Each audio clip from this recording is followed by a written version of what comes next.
Welcome to your rockets. कैसे हो आप सभी? आज हम देखने वाले हैं द इंसिडेंट। दोस्तों यार ये मूवी ना थोड़ा कंफ्यूजिंग करने वाली है, इसलिए आपको इसको थोड़ा ध्यान देकर देखना होगा। मूवी की शुरुआत में हम एक बूढ़ी महिला को देखते हैं जो दुल्हन के जोड़े में एस्केलेटर पर लेटी होती है और उसके हाथ में किसी तरह की डायरी भी होती है। लेकिन आखिर ये महिला है कौन और ये ऐसा क्यों लेटी हुई है, ये हमें आगे पता चलेगा। वहीं दूसरी तरफ हम कार्लो और ओलिवर नाम के दो चोर भाइयों को देखते हैं। जहां कार्लो जब घर आता है तो उसे ओलिवर काफी घबराया हुआ दिखाई देता है। कार्लो जब उससे उसकी घबराहट का कारण पूछता है तभी वहां पर मार्को नाम का पुलिस ऑफिसर आ जाता है और यही दोस्तों ओलिवर की परेशानी का कारण है, क्योंकि हुआ यह है कि ओलिवर ने पुलिस वाले को डर के मारे कार्लो और अपने द्वारा की हुई सारी चोरी के बारे में बता दिया। अब ये सुनकर कार्लो भी परेशान हो जाता है कि अब क्या करें। फिर पुलिस ऑफिसर मार्को उन दोनों को पुलिस स्टेशन चलने को कहता है, लेकिन तभी वो दोनों वहां से भागने की कोशिश करते हैं। अब जब वो सीढ़ियों से नीचे उतर ही रहे होते हैं ना, तभी मार्को उनको शॉट कर देता है और गोली सीधे कार्लो के पैर में लग जाती है। घायल हो जाता है वो। इसी बीच उन्हें किसी तरह के धमाके की आवाज आती है। सभी को लगता है कि शायद बिल्डिंग पर हमला हुआ है, इसलिए सारे लोग लिफ्ट के जरिए नीचे जाने की कोशिश करते हैं,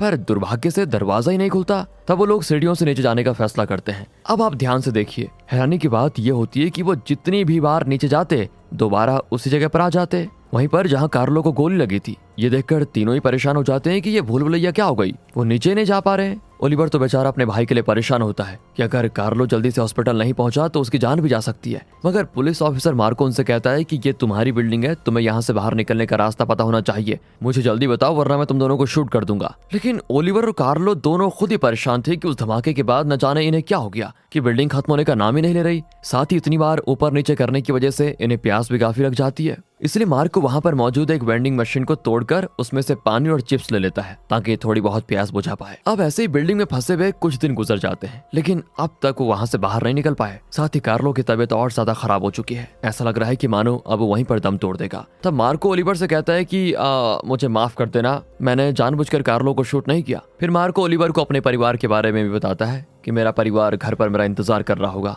मुझे तो लगता है कि अब शायद ही मैं कभी उनसे मिल पाऊंगा। तभी कार्लो की तबीयत और ज्यादा बिगड़ जाती है। वो ओलिवर से कहता है कि मुझे माफ कर देना, मैं तुम्हें सारी खुशियां नहीं दे पाया। हमने हमेशा सोचा था कि जो समय निकल रहा है वो बुरा है, आने वाला समय हमारे लिए अच्छा होगा, लेकिन हमारी किस्मत तो देखो, हर आने वाले समय के बाद हमें महसूस होता है कि जो गुजर चुका था वही अच्छा था। इसलिए अभी जो पल तुम्हारे पास है ना, तुम उसको जी भर के जियो। इतना कहकर वो अपना दम तोड़ देता है और ये देखकर ओलिवर एकदम टूट सा जाता है। अगले सीन में हम एक परिवार को देखते हैं जिसमें पिता रॉबर्ट, माँ सैंड्रा, छोटी बेटी कैमिला और बड़ा बेटा डैनियल शामिल होते हैं। साथ ही रॉबर्ट सैंड्रा का दूसरा पति भी है दोस्तों। उसके पहले पति से उसका डाइवोर्स हो चुका है और अभी छुट्टियों की वजह से सैंड्रा अपने दोनों बच्चों को उनके असली पिता के पास घुमाने लेकर जा रही है, जिसमें रॉबर्ट भी शामिल होता है। हालांकि डैनियल रॉबर्ट को उतना पसंद नहीं करता, लेकिन रॉबर्ट पूरी कोशिश करता है कि वो सैंड्रा के दोनों बच्चों को अपने बच्चों की तरह प्यार कर पाए। अब सभी परिवार के लोग आधा सफर तय करने के बाद एक गैस स्टेशन पर रुकते हैं, जहां अनजाने में रॉबर्ट कैमिला को नींबू का जूस पिला देता है। दरअसल उसे याद नहीं होता कि कैमिला को अस्थमा है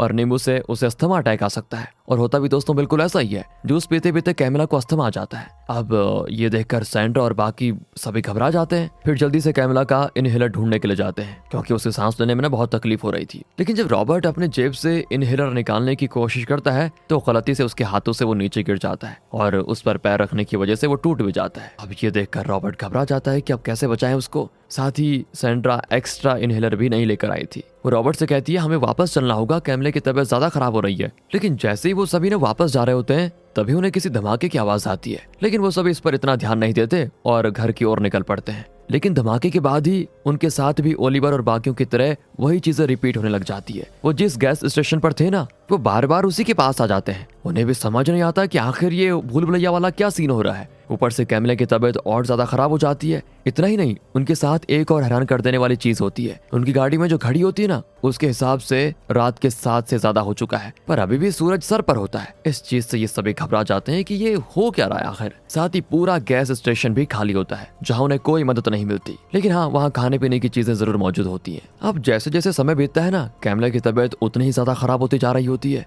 और अपनी बेटी की ऐसी हालत और अजीब से रिपीट होने वाले इस रास्ते से सैंड्रा इतनी परेशान हो जाती है कि उसका दिमागी संतुलन बिगड़ने लग जाता है। लेकिन इससे भी कोई फायदा नहीं होता और बेचारी कैमिला अपनी जान गंवा बैठती है। अब हमें करीब 35 साल बाद का सीन दिखाया जाता है, जहां उस बिल्डिंग के अंदर ओलिवर और मार्को अभी तक फंसे हुए थे। वहीं मार्को एकदम बूढ़ा हो चुका है। वो दोनों उसी वेंडिंग मशीन से मिले खाने को अब तक खाकर जिंदा है, क्योंकि हर 24 घंटे पर वो वेंडिंग मशीन दोबारा से भर जाती है। वो दोनों उस धमाके के बाद से ही एक टाइम लूप में फंस चुके हैं, जो हर 24 घंटे में रिपीट होता है। दोस्तों, इसमें चीजें तो वापस आ जाती हैं, लेकिन इंसान वापस नहीं आता, क्योंकि कार्लो को मरे हुए 35 साल गुजर चुके हैं और इन 35 सालों में हजारों बार टाइम रिपीट हुआ है, लेकिन वो दोबारा जिंदा नहीं हुआ। अब इतने सालों तक एक ही जगह रहने की वजह से उन दोनों के दिमाग पर काफी गहरा असर होता है, जिसमें मार्को को देखें तो वो तो बिल्कुल पागल सा ही हो गया है, लेकिन ओलिवर उसने खुद को जैसे तैसे संभाल कर रखा होता है, क्योंकि वो मार्को से काफी कम उम्र का था और अभी भी वो करीब 50 से 60 साल के बीच का होगा। लेकिन मार्को की उम्र 80 से 90 तक पहुंच चुकी है और उन दोनों ने ये 35 साल बड़ी मुश्किल से गुजारे,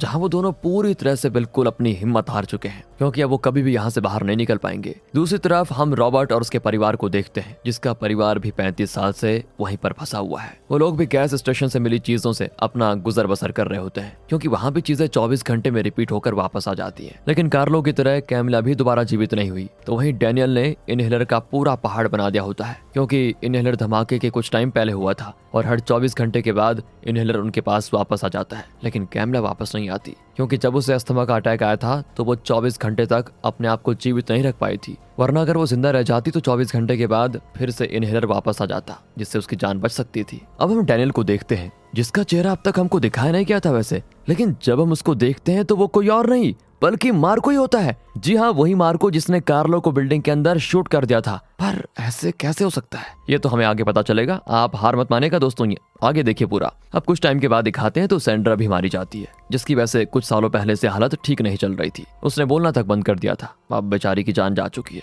फिर रॉबर्ट और डैनियल उसको दफनाने आते हैं, पर तभी रॉबर्ट को भी दौरा पड़ने लग जाता है, मानो उसका भी टाइम आ चुका हो। वो जैसे ही मरने वाला होता है तो डैनियल से कहता है, मुझे सब याद आ गया है कि मैं कौन हूँ, शायद अब मैं बचने वाला नहीं हूँ, इसलिए मुझे मेरी पहचान याद आ गई है। मैं तुम्हें बताना चाहता हूँ कि मैं रॉबर्ट नहीं हूँ। हमने जो 35 साल यहाँ पर बिताए हैं वो झूठी पहचान के साथ बिताए। मैं असल में रूहान नाम का एक आदमी हूँ। आज से करीब 70 साल पहले जब मैं 10 साल का था तो अपने एक दोस्त के साथ नाव की सवारी कर रहा था, जिसे जुआन नाम का एक आदमी चला रहा था। लेकिन नाव में हुई एक दुर्घटना के कारण मेरे दोस्त को चोट लग गई, पर उसके बाद से ही हम पूरे 35 सालों के लिए उसी नाव में सफर करते रह गए, क्योंकि वहां पर किसी तरह का टाइम लूप स्टार्ट हो गया था। लेकिन जब जुआन के मरने का टाइम आया तो उसने मुझे बताया कि अगर तुम्हें इस लूप को तोड़ना है तो तुम्हें याद रखना होगा कि तुम कौन हो, तभी जाकर तुम इस लूप से बाहर निकल पाओगे। उसके बाद मैंने खुद की पहचान को याद रखने के लिए नाव में लगी एक बैम्बू का छोटा टुकड़ा अपने पास रख लिया था, ताकि ये मुझे मेरी पहचान याद दिलाने में मदद करे। लेकिन जब मैं तुम्हारी माँ से मिला ना,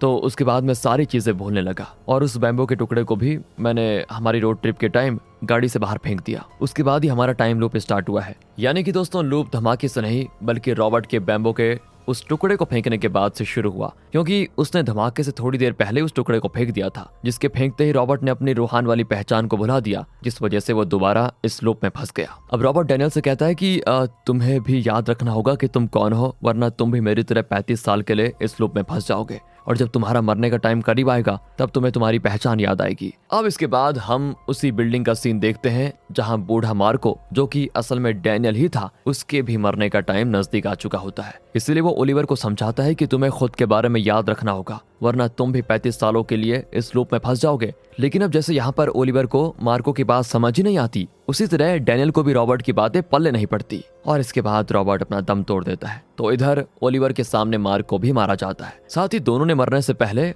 ओलिवर और डैनियल को एक डायरी दी होती है, ताकि वो उस डायरी में अपने बारे में लिख सके, जिससे वो खुद को याद रखने में आसान कर पाए। अब अगर दोस्तों आपको कंफ्यूजन है कि आखिर ये डैनियल और मार्को का सीन क्या है, तो मैं ये आपको थोड़ी देर में सारी चीजें क्लियर कर दूंगा, इसलिए अंत तक बस बने रहिएगा। इसके बाद डैनियल को आगे बढ़ते हुए एक पुलिस ऑफिसर की गाड़ी दिखाई देती है, तो वहीं इधर ओलिवर को बिल्डिंग के बाहर जाने का रास्ता मिल जाता है। लेकिन मार्को ने ओलिवर को और रॉबर्ट ने डैनियल को कहा था कि तुम्हें अपनी पहचान याद रखनी है, वरना यहाँ से बाहर जाने के बाद वो फिर से दूसरे लूप में 35 साल के लिए फंस जाएंगे। यानी कि दोस्तों एक चीज तो क्लियर है कि ये लूप 35 साल तक चलता है। अगर 35 साल के बाद उन्होंने अपनी पहचान याद रखी तो वो दोबारा इस लूप का हिस्सा नहीं बनेंगे, लेकिन यादें भुलाने के बाद वो दोबारा से लूप का शिकार होकर 35 साल के लिए फिर फंस जाएंगे। लेकिन ध्यान से देखिएगा, यहाँ पर डैनियल और ओलिवर मार्को और रॉबर्ट की बात पर जरा भी ध्यान नहीं देते, क्योंकि उन्हें अपने सामने खुली आजादी दिख रही थी। इसलिए वो दोनों भी रॉबर्ट की तरह अपनी डायरी को वहीं छोड़कर डैनियल पुलिस की गाड़ी में तो ओलिवर लिफ्ट के अंदर जाता है और दोनों अपनी यादें भुला देते हैं। डैनियल को जिस पुलिस वाले की गाड़ी मिली थी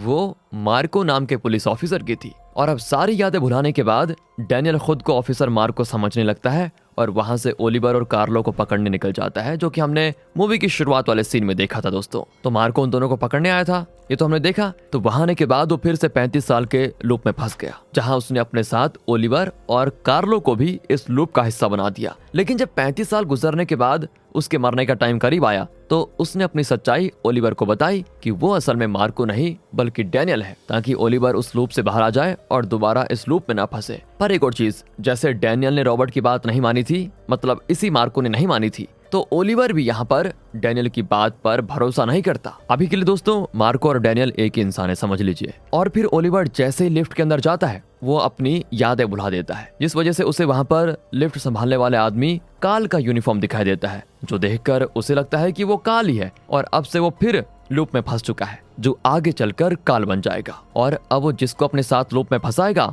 उसे वो मरने से पहले बताने की कोशिश करेगा कि इस लूप से बाहर कैसे निकला जा सकता है। और अगर उसके साथ जो भी आदमी फंसेगा उसने अगर ओलिवर की बात मानी तो वो लूप से आजाद हो जाएगा, वरना वो भी डैनियल, रॉबर्ट और ओलिवर की तरह दोबारा फंस जाएगा। अब हमें रॉबर्ट, डैनियल और ओलिवर की जिंदगी की अलग अलग पॉसिबिलिटी को दिखाया जाता है कि अगर उन्होंने लूप में ना फंसकर खुद की पहचान याद रखी होती तो उनकी जिंदगी किस तरह से गुजर सकती थी। लेकिन उन तीनों ने गलत फैसला लिया और लूप में फंस गए। जिसके बाद हम ओलिवर को देखते हैं, जिसे लिफ्ट में एक शादीशुदा कपल दिखाई देता है। लेकिन तब ओलिवर, जो अपनी यादें भुला चुका था, वो उन कपल को देखकर एकदम जल उठता है और अपने पास रखी एक मधुमक्खी को उस महिला के पति पर छोड़ देता है, जो उसे काट लेती है। साथ ही उसके पति को मधुमक्खी की डंक से एलर्जी भी थी, इसलिए वहां पर उसकी हालत खराब हो जाती है। पर अब जिस होटल में वो रुके थे उन्हें वहां से बाहर जाने का रास्ता ही नहीं मिलता, क्योंकि यहाँ का लूप स्टार्ट हो चुका है दोस्तों, जिसमें उस महिला के पति को मारा जाएगा। लेकिन उस आदमी की पत्नी और ओलिवर, जो कि अब काल बन चुका है, वो दोनों 35 साल तक उस लूप में फंसे रहेंगे। और जब काल के मरने का टाइम करीब आएगा तो उसे सारी चीजें याद आ जाएंगी। तब वो उस महिला को समझाने की कोशिश करेगा कि इस लूप से कैसे बचा जा सकता है। यानी कि मूवी की शुरुआत में हमने जिस बूढ़ी महिला को दुल्हन के जोड़े में देखा था वो यही लड़की थी दोस्तों, जिसके पति को काल ने मधुमक्खी से कटवा दिया। साथ ही लूप के एक्टिवेट होने का धमाके से कोई लेना देना नहीं था, वो तो हम व्यूअर्स को समझाने के लिए था कि यहाँ से लूप शुरू हो गया है। लूप तो यादें भुला देने के बाद ही शुरू होता है, पर मूवी में ये नहीं बताया गया कि ये लूप कैसे शुरू हुआ और कब ये खत्म होगा, क्योंकि जुआन भी लूप का शिकार था, जिसने रॉबर्ट को लपेटे में ले लिया था। रॉबर्ट ने डैनियल को, डैनियल ने ओलिवर को और अब ओलिवर ने उस कपल को। उम्मीद है दोस्तों आपको मूवी समझ में आ गई होगी, वरना दिमाग तो सच में मेरा भी घूम गया। बाकी आप भी अपनी पॉसिबिलिटीज कमेंट्स में बता दीजिए। मिलते हैं अगली वीडियो में, ध्यान रखेगा अपना and finally thanks for watching.